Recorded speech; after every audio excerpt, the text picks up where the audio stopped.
All right, welcome to the show. This is a special quickie live broadcast. We have Dr. Brooks Agnew on a flight landing as we speak in North Carolina. Brooks, come on, say hi to everybody. We're a little early, but hey. Yeah, there goes the Gestapo right now. They're going to shut him down any minute. Well, it's too bad we're not going to have Brooks, unless you can find an empty gate somewhere and reconnect and come on back. We'd be happy to have you, but you got to pick up your luggage and all that, right? How was your trip? Cool. How was your trip to Shasta? Was it fun, productive? Did you get laid? Sold all my books the first day. I just sat there at the table for 3 days and watched everybody else. Nice. That's great. What about the last part? Did you get laid or no? This is Toxically. That's it. I think we lost him. I think that's it. I think they shut down the Wi-Fi, and Dr. Brooks Agnew is gone. All right, we're going to leave him up there. No, there he is. He's still there. Oh. They didn't shut the Wi-Fi down yet, huh? Well, they might. I mean, they gave me the Wi-Fi. It's their own fault. Yeah, we started early, Deb. We started early because Brooks is landing like right now in North Carolina. So we wanted to jump on real quick and get a high end from him because we're probably not going to have him tonight. So. Ooh. Yeah. So how was Mount Shasta? Might be hard for him to hear to communicate. No UFOs. How was Mount Shasta? How was Mount Shasta? Tell everybody again. It was good. It was hot. The crowd was about 125 people, pretty solid. Sold all my books the first day. Got to hear a lot of really cool talks. Can't complain about that. Good FaceTime with Sasha Stone, so I can finish putting together the North Pole Inner Earth expedition. Yeah, I hear this name Sasha Stone. I have no idea who the guy is. What does he do? What does he do? Who is he? He's a philanthropist. He was a rock star for a while, made a lot of money, and just used his money to do good stuff around the planet. I like the guy. I've known him for 15 years. Yeah, good. Okay. Well, let me tell you, Sedona was miserable. There was nobody there, but it was really, it was like in the 80s. So it was 25 degrees cooler than Vegas. And man, did I appreciate that. But I got hit with the hailstorm of all hailstorms trying to get out of Sedona, because you got to do all these twisty, turny roads for about 40 miles to get out of there. And it was, sounds like you had more fun than I did, though. How about the Iran show? Caught the Iran show. Okay. I don't know. I don't know if Brooks can hear us anymore, but Brooks, thanks for crying baby in the background too. Yeah, screaming baby on top of that. Well, all right. It's great to have you guys We're banking into on here. Brooks, in case you get to keep going, I'm just gonna share the screen and we're gonna relive a wonderful moment from 2 years ago. 2 years ago today, we had this moment, or a moment that was followed this. Here we go. Continue to move until we get the total ban on the total initiative relative to what we're going to do with more border patrol and more asylum. Look at Trump's face. President Trump? I really don't know what he said at the end of this. I don't think he knows what he said either. Look, we had the safest border in the history of our country. Continue to move until we get the total ban. Look at the expression on Trump's face. The total initiative relative to what we're going to do with more border patrol and more asylum officers. President Trump? I really don't know what he said at the end of this. I don't think he knows what he said either. Look, I don't think he knows. We had the safest border in the history of our country. Continue to move. Okay, so two years ago today, Joe Biden dropped out of the 2024 presidential race. And does anybody believe that the auto pen actually got 81 million votes? By the way, I understand they have hired a ghostwriter for his memoir, Joe Biden's memoir, and his name is Otto Penn. So OTTOPE. I had a meme for that. Wow, I can't believe Brooks is still with us. All right, so it's been 2 years since the disaster debate performance in July and Joe Biden dropping out of the presidential race. Guys, do you think we have anything really to show for it? Let's start with Steve. Steve, how do you feel about everything 2 years later? I mean, at that moment, it seemed like things were going pretty good. Well, the economy is definitely on the rebound. We're making more money in this country than we ever have. However, as I have stated numerous times, it's ridiculous that we have identified as many criminals as we have and no arrests, nobody's in jail. The people who were responsible for stealing from the American people, lying to the American people, involved in all kinds of horrible, hideous criminal activities are still walking the street. Yep. Nobody's doing anything about it. Yep. Brooks, since you're on the edge here, how do you feel 2 years later? To share with us what you can about our situation compared to where it was 2 years ago when Joe Biden said bye-bye. Well, I think it was the best thing America ever saw was that split screen. That is what really ended that presidency. A split screen was just amazing. Whoever did that was an absolute production genius.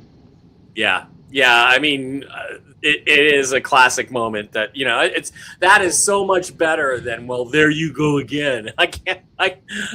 Blake, how would you rate that moment in presidential debate history after watching it again? He really didn't. I mean, he didn't say anything, but he really didn't have to say anything. All you really needed to do was that expression was the look on everybody in America's face.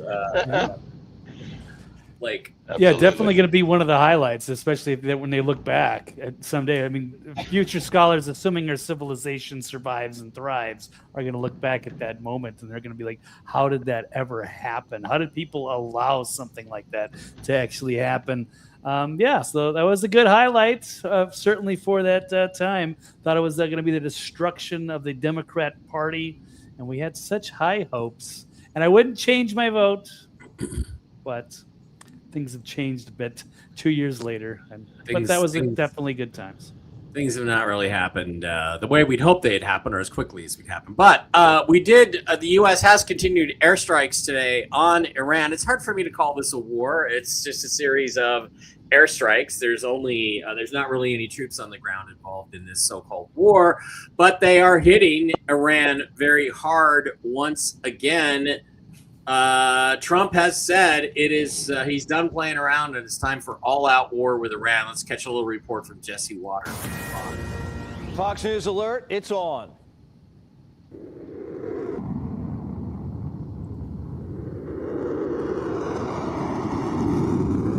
No, Laura Brooks is on an airplane right now. U.S. Central Command launching crippling strikes against Iran. Command centers, missile and drone launch sites, and air defense systems wiped out along the coastline. This new offensive aimed at pushing back what's left of the enemy's firepower far away from reaching the strait. The commander-in-chief now calling his shots, like the Babe. How about these people? They're in this because of nuclear weapons, and they're trying to possibly reconstitute a site. We'll hit that site. Any site where they're even thinking about nuclear, we'll be hitting it very, very powerfully. Pickaxe Mountains in the crosshairs. The Israelis are leaking to the media that the Iranians moved centrifuges under the mountain after Operation Midnight Hammer obliterated their three main sites, AKA it's their little plan B, like three-card Monte, if they ever get their hands on more uranium. Do you believe that Iran has moved nuclear centrifuges into Pickaxe Mountain? It doesn't mean anything unless they have the material. They don't have. We follow the material. That's where the action is, and we'll be hitting that area probably pretty soon. And there's not a thing they can do about it. Now that I found very interesting, and I want to talk to you first, Brooks. Is he talked about we know where the nuclear stuff is. There's got to be a way we're doing some radiological tracking that people don't know about, because he didn't seem at all concerned about whatever they're doing in Pickaxe Mountain. It seems like he figured we were going to know if they try to move the uranium there, though, huh?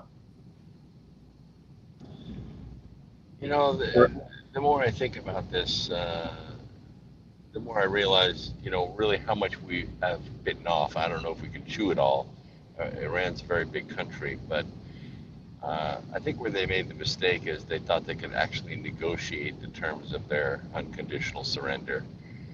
I talked to some Persians while I was up here, and they are worldwide. They are united behind President Trump, and they're ready. They're ready to take back their country, not just from the IRGC, but from radical Islam itself. Yeah, they're really motivated, and that's good. That's smart, good news. Very wealthy. Mm-hmm. Yeah, and that's good news. And the thing too is, yeah, it's a big country, but so what? You've really only got about 1 million radical nutbag Muslims that you have to deal with. The rest of them are you know, everybody talks about Iraq. There were far more anti-American fighters in Iraq, mostly supplied by Iran, than there are in Iran. So if you talk, you know, Blake, I know you're worried about forever wars on the ground, but I don't think that's going to happen, because I think we're going to kill half of them, 500,000 of them, before we even get to the ground. I don't think this is going to be a protracted war. Are you still concerned about that? He said they only make up 5% of the country. 5% of the country. So, Blake, what do you think? Yeah, I would definitely be concerned with a prolonged campaign against the country, especially since it's very difficult to go in there. You can bomb all you want, but in order to actually take over, you're going to have to put troops on the ground, and that's where it gets extremely difficult. So I don't like that idea, not without some help from some allies, if we can get some. Otherwise, I think this is a really bad idea. Yeah. Okay. Sorry about all that audio interference there. I'm trying to, you know, just happens. Steve, what are your thoughts on the state of the Iran war? Because Pete Hegseth has some interesting comments. Actually, I'd like to play Hegseth's comments first before we get, if I can avoid all this other stuff, before we get too deep into this. I can't mute shit. I just hang on a second. You guys gotta hang. No worries. Go to my likes. I had Hegseth. He was at a congressional hearing today, and sorry, fuck.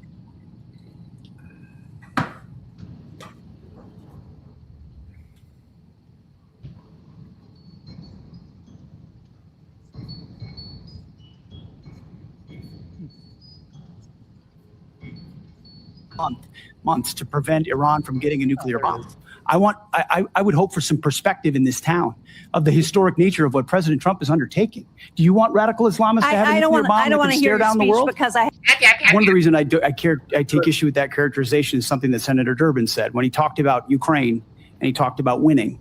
And I appreciate as much as anybody winning a war. But I sit in front of a committee that wants to talk about winning a war that's been going on for 4 years and talks about strategic defeat of a conflict that's been going on for 4 months to prevent Iran from getting a nuclear bomb. I would hope for some perspective in this town of the historic nature of what President Trump is undertaking. Do you want radical Islamists to have a nuclear? Okay, so isn't that a fair point, Brooks? That, you know, they're talking about, they're trying to claim that Ukraine is a victory, and of course Ukraine lost a bunch of territory this week to the Russians. Not that they're really trying to advance, and that's been going on for 4 years, and we're only 4 months into the Iranian bombing situation. So isn't it kind of an unfair comparison to say that this is a prolonged war? Well, it's whatever narrative they can control.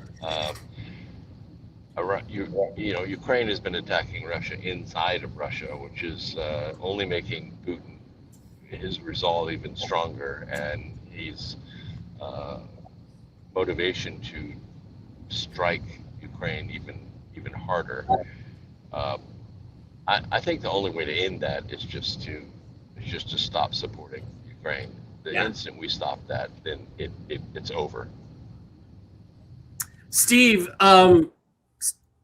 shit. I'm really having issues tonight. Steve, yes. Yeah, Steve, how do you feel about the situation in Iran right now after 4 months of bombing? Well, first and foremost, when you go into a fight, you go in to win it. You don't start again, stop again, on again, off again. When you go in to win it. It should already be over. All of those Middle Eastern countries are nothing more than a pimple on a gnat's ass to us. We could have had victory. We could have replaced the Islamic regime with the Persians already.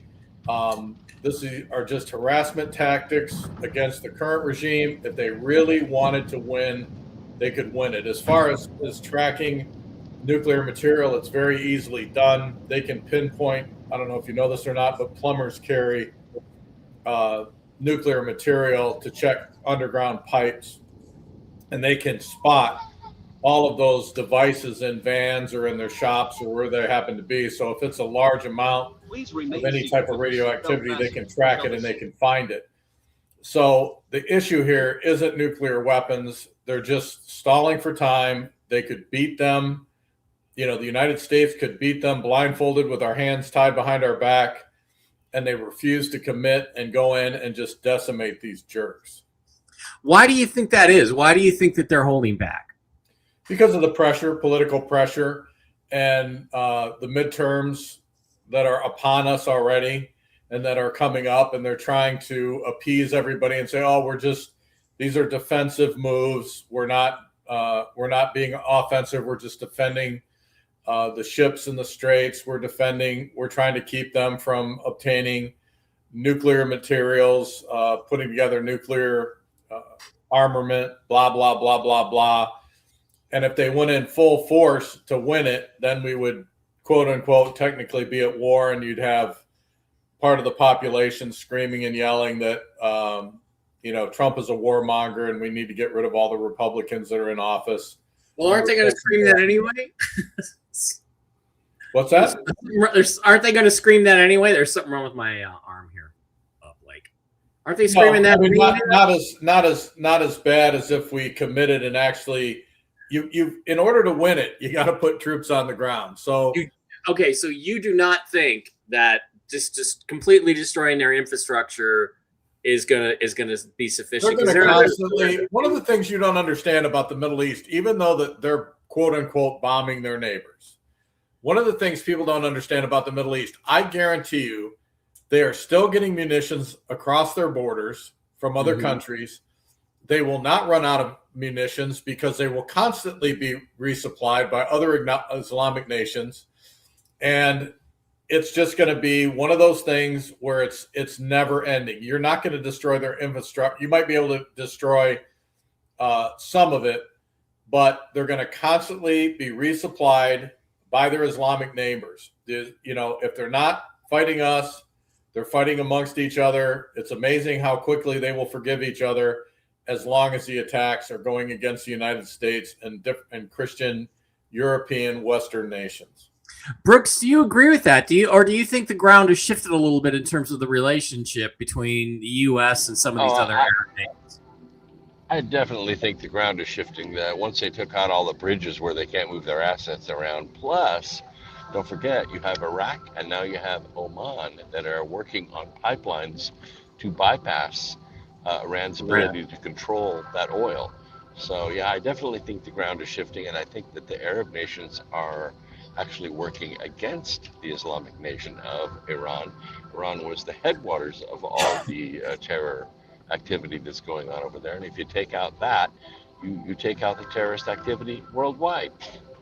Yep, I think that's true. I think Iran is the head of the snake, and if you can cut it off, you can really severely interdict terrorist activity throughout the world. Okay, it's a known fact that every single Islamic country provides money, munitions, and training to terrorists around the world. Not just Iran, all of them do. So yeah, you may put out a fire over here, but it's going to reignite somewhere else. They are never, ever, he's right, ever going to stop. He's right. The one thing that really worries me are those drones have been getting through to some of our facilities over there and have been doing some damage. And guess what? There are 2,000 of them in Cuba. Well, it's interesting. I heard and read some reports that, in fact, the bases that have been hit in the Arab are not necessarily U.S. military bases. They are CIA bases with military personnel in them, and most of the military personnel were moved out. And in fact, supposedly, this is similar to Helsinki and Trump and Putin in 2017, that we basically gave the Iranians the coordinates for what to hit. Like, we'll go easier on you if you take out these bases first. Deep state cabal CIA bases. Do you think there's any truth to that, or is that just a fantasy? Oh, I think there might be some truth to it, but the main point to consider here is that those bases are infinitely better prepared to defend themselves than, say, Miami. Right. But the question remains, can they actually strike at Miami? And Cuba appears to be next on the list. TV's Blake Wally. Yeah. How do you feel about that? How do you feel if the Iranian situation gets resolved? We're a long way from that, probably, but how do you feel about continuing this campaign to remove for regime change in Cuba? Isn't it time the Cuban people got some relief, or are you against that too? Do you think that was something we don't need to be doing? Well, I think if we were going to pick one, we should choose that one. I think that's where I would disagree with Steve. I think, we're asking to do regime change or send a ground invasion and then replace it with what? How do we know something's going to be better? We've tried with Mubarak and Assad and Saddam and Gaddafi. It hasn't gone real well. We don't have a good track record of that. Because why? Because we keep putting Islamic people back in power. Okay. Well, yeah, and that was always the plan, Steve. Right. I mean, that's that you have to. It's regimes that are put in by the Obama, Clinton, Bush people are one thing. Regimes put in by the Trump people may be of a completely different character. Brooks, am I crazy? Brooks, no. Brooks. No, that's a very good point. Okay, Blake, go ahead. Sorry. Another issue here, like with China and Russia, who are they going to take sides? Or would they support? I mean, yeah, maybe the Islamic countries will stick together, but if we get into a wider conflict, is China going to be on our side or Iran's? How about Russia? So I don't know if that's quite. Yeah, China has been giving material support to Iran. Russia, not so much. So it could be getting data. Yeah. Yeah, because we're helping Ukraine against Russia, so Russia might be giving information to Iran. I don't know how things are. I just wish we wouldn't get involved in this. If we were going to do something, maybe we could help Cuba, that's right on our shoreline, small country. Yeah, nice and easy. I'd rather just pull our troops out of Iran and focus on Cuba if we had to choose. Yeah, well, I'm against regime change unless we can get rid of Islamic and or communist governments, in which case I'm all for it. But I do want it to be, like Steve says, harsh and limited, and not limited, but harsh and decisive. And it doesn't feel like this campaign is really along those lines. Now, I want to go back to something that happened last Thursday. We did our special show on Thursday, the president's address, which kind of felt like a nothing burger at the time, but he didn't name one specific person out of everybody. He named Barack Hussein Obama, and it wasn't like it was the old infamous unindicted co-conspirator. He came out and said Obama gave the orders for these illegal things to be done to steal this election. And both he and his administration doubled down on this earlier today, as a matter of fact. Let's listen to what Trump had to say about it, and then we'll listen to Carolyn Leavitt.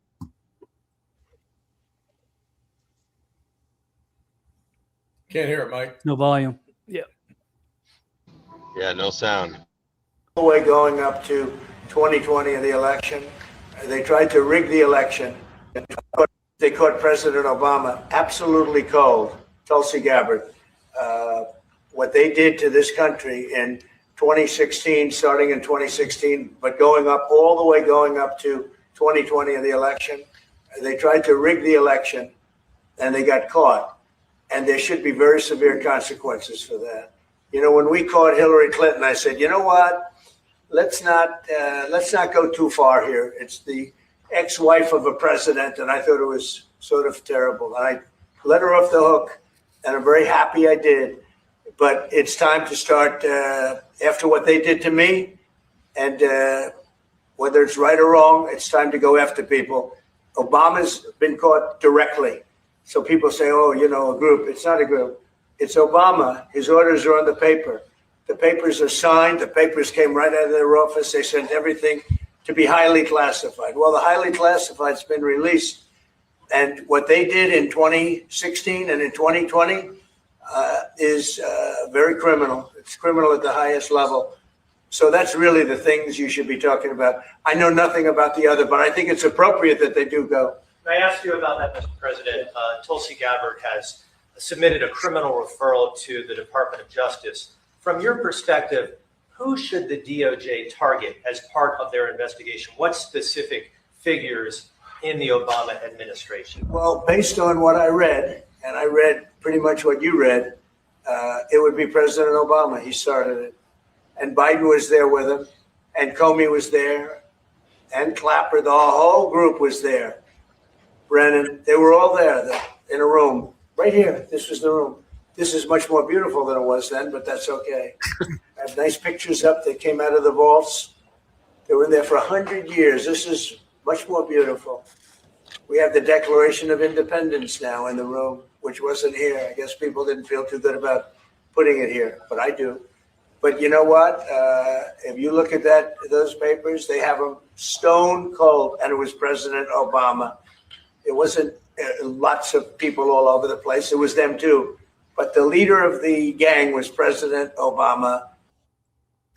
All right, gentlemen. I don't think you can get any more blunt than that. He's going after Barack Obama. Isn't this what we've all wanted? Brooks, let's hit you first because you're on the edge here. What do you think? Yeah, sounds like he's going after into the gate. So, but see, the thing is, Obama has immunity because of his office, but he has to testify as a civilian, so he cannot take the fifth.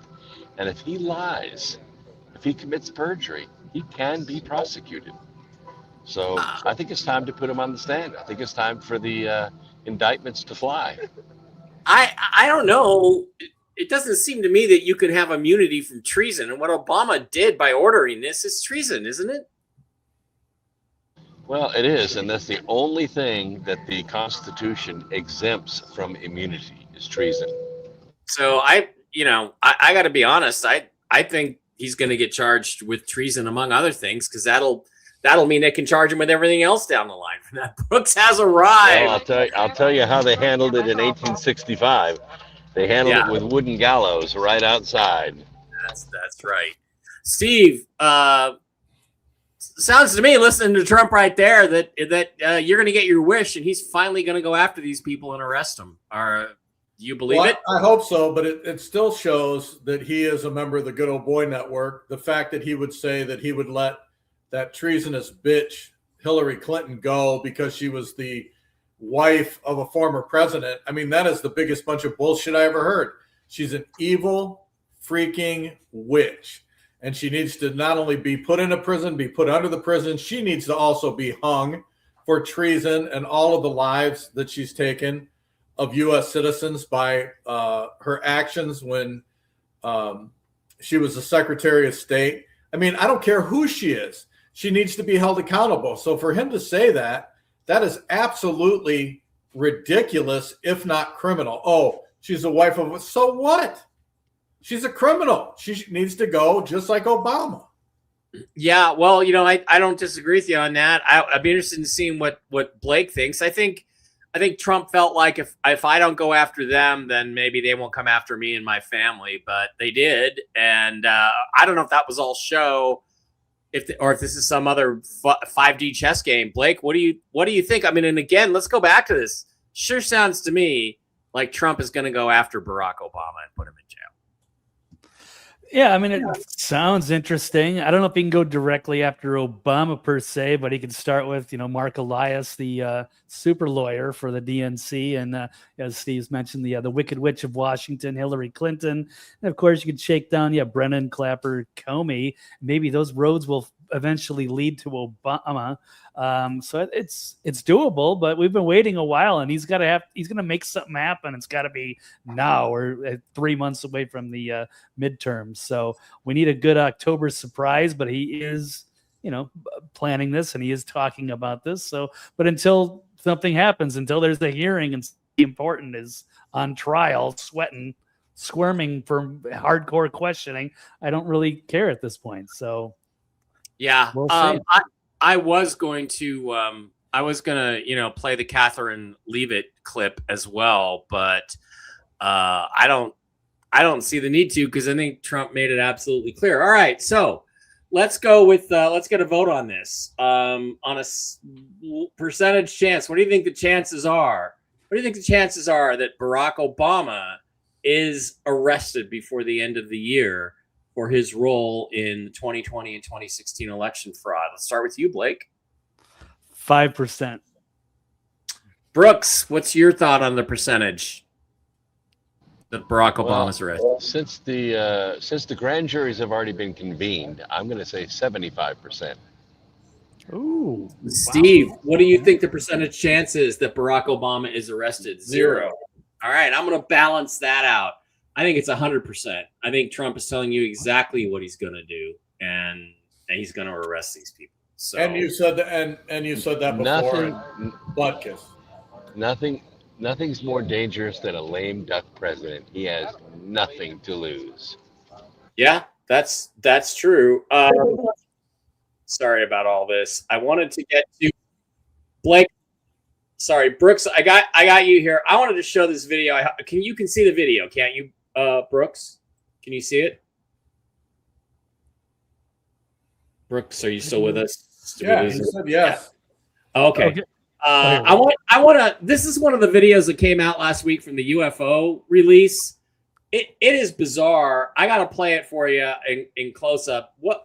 You got any idea what the hell this thing is? Let's start this again. It looks like a Pong game, like it hits a Pong paddle.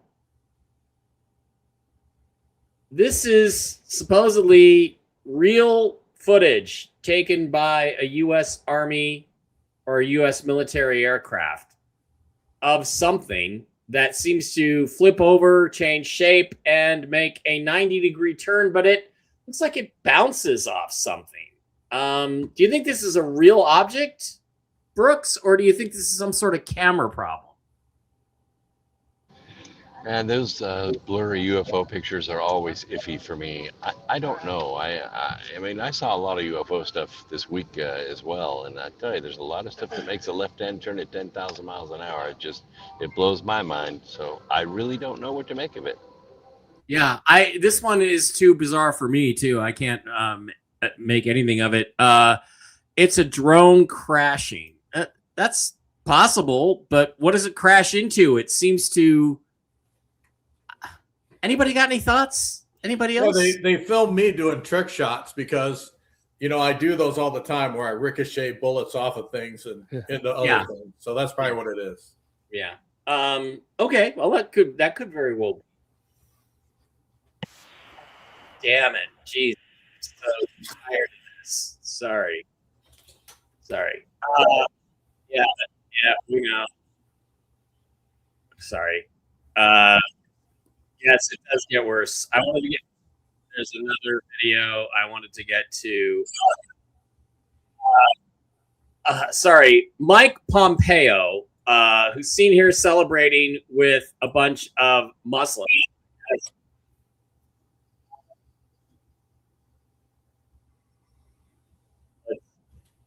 Got his security clearance taken away today. And do you think there's any chance, guys, that is also another signal that Trump is going to start going after the deep state? Mike Pompeo has lost his security protection after he hung out with a bunch of terrorists. Brooks, any thoughts on this one?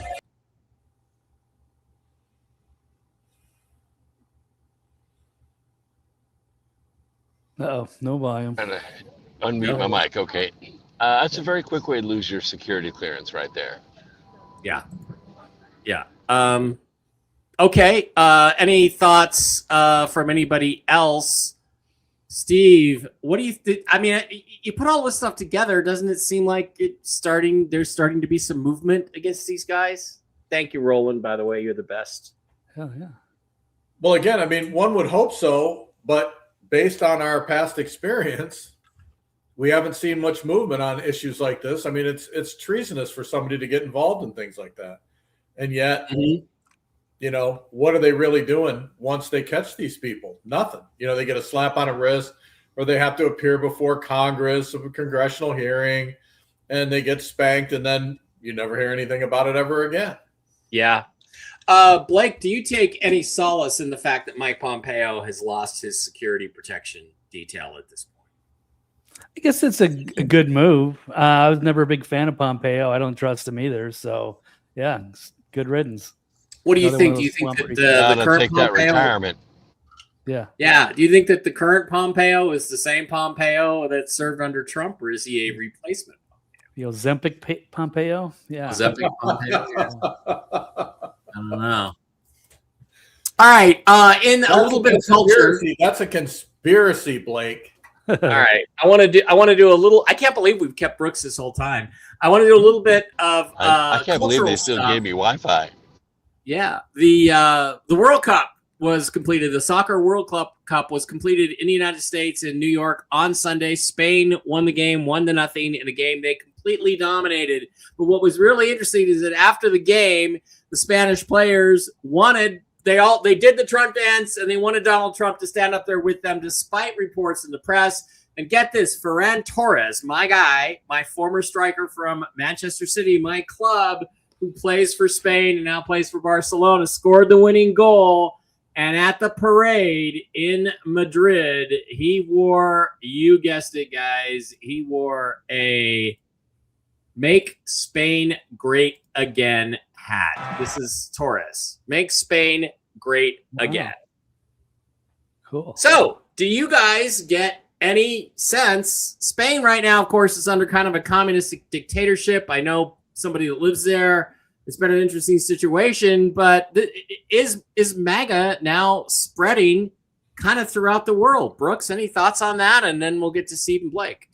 Steve doesn't care. Yeah, real quick, because I'm getting ready to stand up and get off this airplane. All right. All right. I think it's wonderful that they won, and I think that it's great that they involved Trump, and he gave him the cup and said, "Hey, let's do this again." It was the whole thing was a great move for America, and Trump did great on it. Do you think MAGA is spreading now to other countries in Europe? Do you think it's going to spread? Yep. All right. Thanks, Brooks. We'll let you go. Appreciate you being here.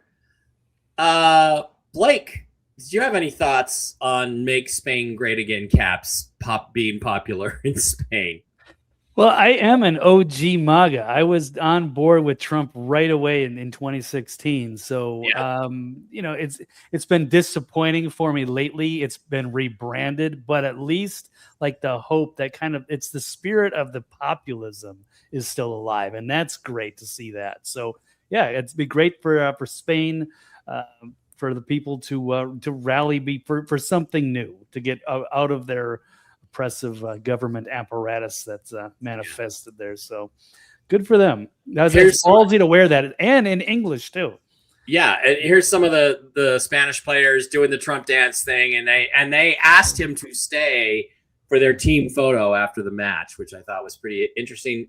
Steve, do you think this is any kind of shift in world relations and the whole concept of Make Spain Great Again? Isn't that a good thing for the Spaniards? Well, I think it's really good. MAGA has literally taken over, or the spirit of it anyway, has taken over all around the world, in Ireland, all across the UK, Spain. I mean, other than soccer being gay as hell, as far as the people of the country, they want change. They want to get they want to get rid of these immigrants.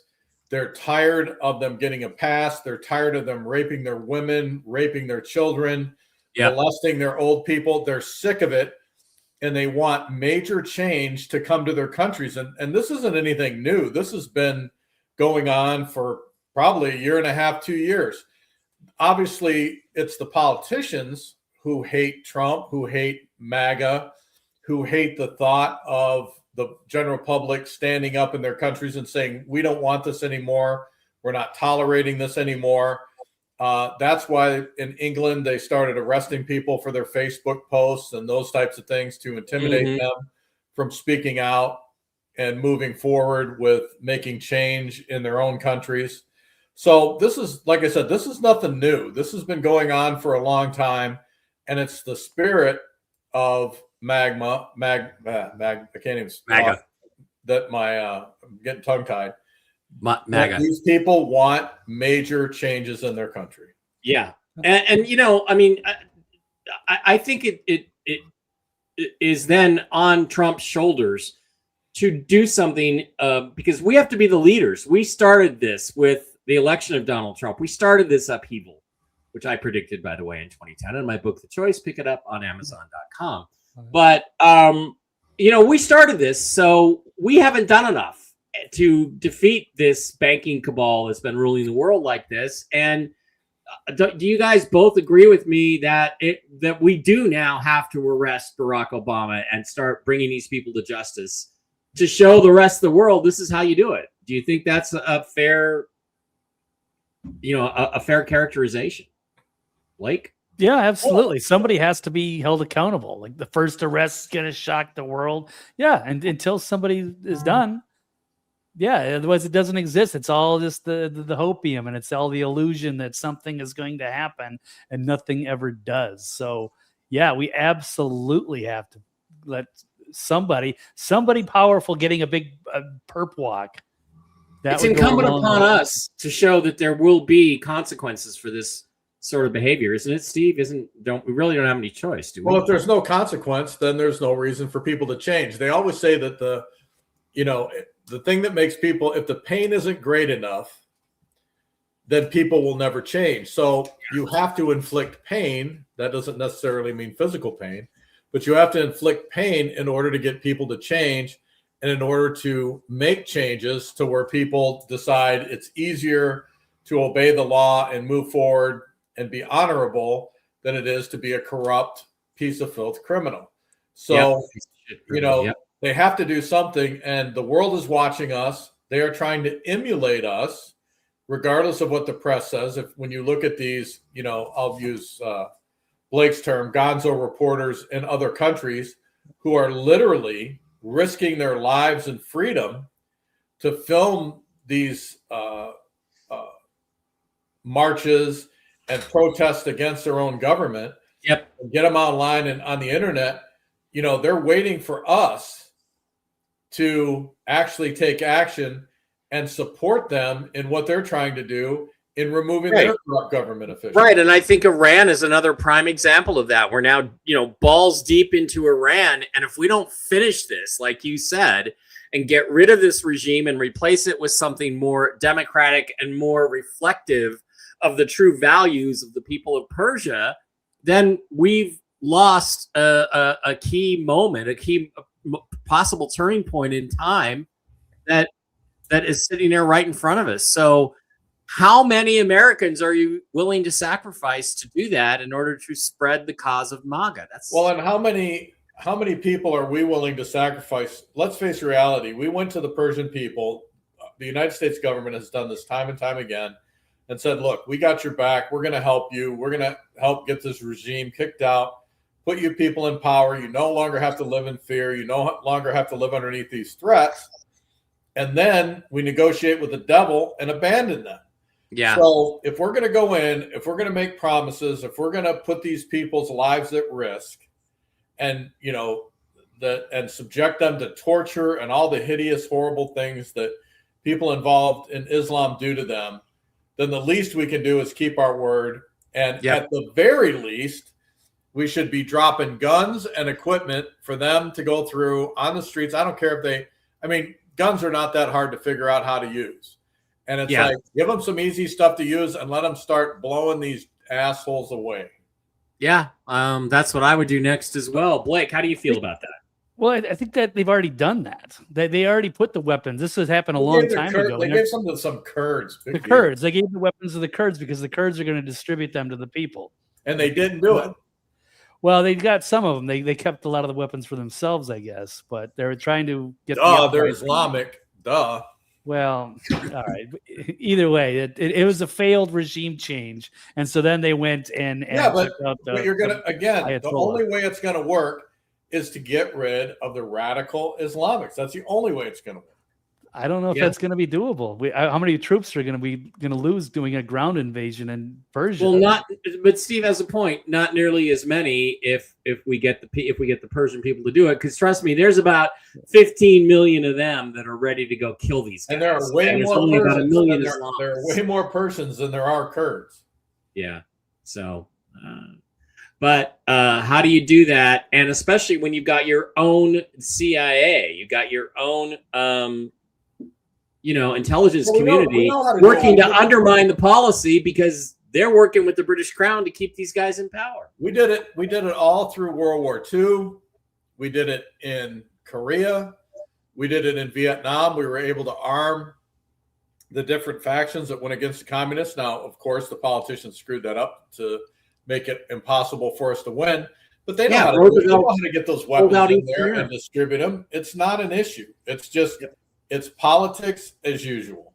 Yep. Roosevelt sold out Eastern Europe. He absolutely sold Eastern Europe out to the Soviet Union. It was probably part of the financial deal. All right. We have one more issue that I would like to get to, which is that Mitch McConnell, as of today, is still dead. Let's listen to Desiree Townsend. Desiree Townsend here again at George Washington University Hospital in Washington, D.C. for day 38 of the medical miracle that is Mitch McConnell. As you may remember, he's been here since June 14th for what his office officially stated was a fall with no broken bones, no concussion, no stroke, no heart attack, and presumably a fall from the seated position in his wheelchair because he no longer really walks and is just wheeled around Capitol Hill. Oh, and also this mild pneumonia, which I guess that's why he needs 38 days of inpatient rehabilitation. So many of you have asked me, why is mainstream media not covering this story really as broadly as they were earlier? What you have to understand is mainstream media is a lot like Taco Bell. The major networks are basically fast food chains that serve the same menu or the same story because that's what they believe will appeal to the broadest audience, or simply because that's just what they choose to cover. So all of the networks at Capitol Hill are essentially chasing the same sound bites for the exact same stories to disseminate to you.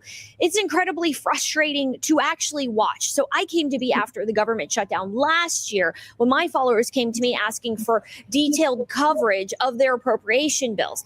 TMZ largely came here for the same reasons. This started during the spring break recess for TMZ, during another government shutdown. So when you're looking at where can you get more coverage for these out-of-box stories, there's really only 3 people and organizations at Capitol Hill doing this. Me, TMZ, and independent journalist who occasionally works for Fox Digital, Nicholas Balasay. And that is the problem. There needs to be more independent journalists like us at Capitol Hill and beyond. And that's why I've continue to argue, especially to Congress, that they need to appropriate funds for new media journalism in the same way that they have appropriated funds for NPR and PBS, so that people like us can actually have the time to dive into these out-of-the-box specialty stories, because continuing to rely on fast food media for your news is like relying on Taco Bell for your gastrointestinal health, and we all know how well that is going. So stay tuned for more. That's pretty good. All right, Desiree, I tell you what, if you ever want to quit journalism, I'm going to subscribe to your OnlyFans. So, Steve, you need to marry that girl. Is Mitch McConnell, I got plans. Is Mitch McConnell alive or dead, and when are we going to find out? He's dead. At the very least, he's brain dead, and he's, he's just being kept alive on life support. It's keeping him breathing and his blood pumping, but he's totally not responsive, and they're just keeping him alive to keep the special election from happening. Yeah, and so Blake, like I said, here again, everybody thinks, I prefer Trump over Biden, but here again, why doesn't President Trump go to the hospital and say, "I'm here to visit one of my Republican colleagues, yeah, and walk in with a bunch of flowers and some candy"? Who's going to stop him? Nobody. Yeah. And so again, Blake, the Democrats are just obviously, and the rhinos who are working together to keep Trump from getting the Save America Act passed. They are working very diligently to keep this Mitch McConnell is alive bullshit going. Jeffrey Epstein didn't kill himself, and Mitch McConnell is not in rehab. what I don't get, we all know what's going on. The question is why? Why is this going on? Oh, exactly what Steve says. They don't want they don't want the special election. Somebody else taking that seat. They're going to try to run out the clock for a couple more weeks, and it's embarrassing watching, say, like Fox News, who have done a pretty good job over the last several years of showcasing the insanity of the left. However, you see on certain issues where they really do a disservice to all of their listeners, and this is one of them where they don't talk about Mitch McConnell. I certainly haven't seen it. So just like it doesn't exist. Like when the Epstein revelations came out and they talked about Samantha Guthrie for like 2 straight weeks. So they're definitely in on this stuff when they need to be. They protect the establishment. They work together. So it's a shame that it's like that. But even some of these other media people, you can't trust. I mean, it'd be great if they could fund some other. But when that always comes with a catch too. So. Yeah, well, here is one thing I want to float out to you guys. There was a Supreme Court ruling or a court ruling this week that said that what has happened is that since the Save America Act, they refused to bring it up for a vote, and the fact they won't bring it up for a vote means they know Trump will probably find a way to get the votes to pass it, so they're not going to let that happen. So they're trying to keep it from even coming up to a vote. So what Trump basically responded with this week is there was a ruling that said effectively that he ordered the post office. He said, any state that does not give us their full voter rolls, do not mail their mail-in ballots. Do not process their mail. And the post office said, yes, we'll take your order. And a court ruled this week, and it may be too late to appeal it, but they ruled that, the post office does not have to deliver the mail. So the state of California can send out all the mail-in ballots they want, but unless they share their authentic voter roll information with the U.S. government and the Department of Justice, who is investigating voter fraud, none of those ballots are going to get mailed. None of them. So do you think maybe that what's going on, Blake, is that Trump just feels like with that ruling, and maybe he knows the Supreme Court will uphold it, with that ruling, he doesn't really need the Save America Act that much. So why not let him play their games with Mitch McConnell? Does that convoluted conspiracy theory have any weight in your eyes? Well, that would be interesting if they can get something going like that and expose everything and lay a trap for them to fall into. I don't know if I trust that though, but I just rather get the Save Act passed. But no, I know they aren't going to make any serious effort at doing that. So they like to keep things controlled so they can keep themselves in power perpetually forever. So it's too much power for them to have and to give up to the population again, like it should be. So we've turned into a kleptocracy, and it's a very unfortunate state of affairs. Yeah, Steve, do you think that if this ruling holds up, mail-in ballots aren't going to matter because the post office is simply not going to process any mail-in ballots, whether being sent out or sent back, to be counted in any of the blue states if they don't share their voter data? Well, first of all, I think that would be absolutely awesome. However, you know what California is going to do in all of these blue states? They're going to say, "Oh, people brought him in. They hand carried him in, and we've accepted them. We checked their ID and we've accepted them. They didn't go through the U.S. mail." I mean, they're going to try to pull whatever stunt they can possibly pull to sway the election. Can't the president send the National Guard to these counting locations and prevent that from happening like they did? They did quite a bit of that in 2024. They didn't use the National Guard, but they used teams of lawyers at key precincts and counting facilities, basically standing out there watching and categorizing every box of ballots that came in. And that's how the Democrats were not able to do that with paper ballots in 2020. Our country is famous for sending representatives to foreign countries to make sure that they have fair elections and have people monitoring the elections. I have no problem with that being done here. I do not feel that is any way against my constitutional rights to have somebody there monitoring the election, making sure that it's fair, regardless of who it is, and making sure that the only people that are voting are American citizens, and it's not dead people. It's not people who are not citizens of this country. In fact, I think it's a great idea. I think even if they pass the Save America Act, I would love to see representatives there verifying the votes as they come in, whether they're mail-in ballots or people actually voting in the voting booth. I see no problem with that at all. You were supposed to have that in 2020 until they lied, tricked, and got all the Republicans to leave, and then cardboarded over all the windows so nobody could see the election. Let's face reality. There are enough federal agencies, there are enough law enforcement agencies, police agencies that are federal, that they could have federal officers at every single voting site verifying the votes, both on the machines and the ballots coming in, the paper ballots coming in. I mean, it wouldn't be a problem at all. The only reason I say I don't really care to send in the military or National Guardsmen, no offense, but they don't have enough experience. They don't have enough knowledge to know what they're looking for and looking at. And we need people there who know what they're looking for, know what they're looking at, and who can also make arrests if somebody tries to pull any shenanigan during the election process. Yep. And I just wanted to wish a happy birthday to my podcast partner, Susan Gretz. Happy birthday today, Susan. Susan and I will be back tomorrow at 3 p.m. Pacific, 6 p.m. Eastern tomorrow night for Tell the Truth Wednesday, in which we're going to try. Maybe we'll ask about some of this stuff. I'll ask her that question, and we'll see what the psychics say about everything.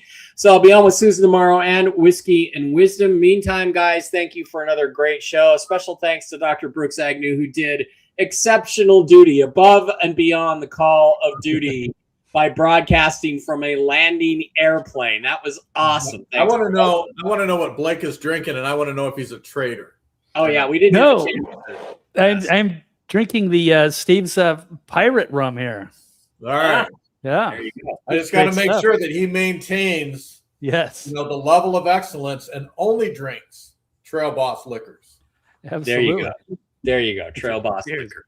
All right, that is going to do it. Thank you, everybody, for being here. We will see you next Tuesday, unless circumstances prevent us from doing so. I will be back again tomorrow with Susan at 6 Eastern, 3 Pacific for Tell the Truth Wednesday, and then on to Whiskey and Wisdom with the original Mark Z. And then I got a special show on Thursday with my buddy Hans Dietrich. We're going to talk about aliens. We're going to maybe talk about that video I showed, and we're going to talk about why the Boogosphere is a fucking prank. It's not a real alien art. Hans Dietrich, it sounds like somebody who talks about skating, like Hans Christian. I'm Hans Dietrich. Oh, and and I'm not supposed to say this, but Hans is probably not watching, so I can say it. His full name, changed it, is Hans Dietrich Messerschmidt. I am Hans Dietrich Messerschmidt. Yeah, that's his name. All right, Hans. We'll see you guys later. Thanks for being here. Appreciate each and every one of you. Have a great one. Good night.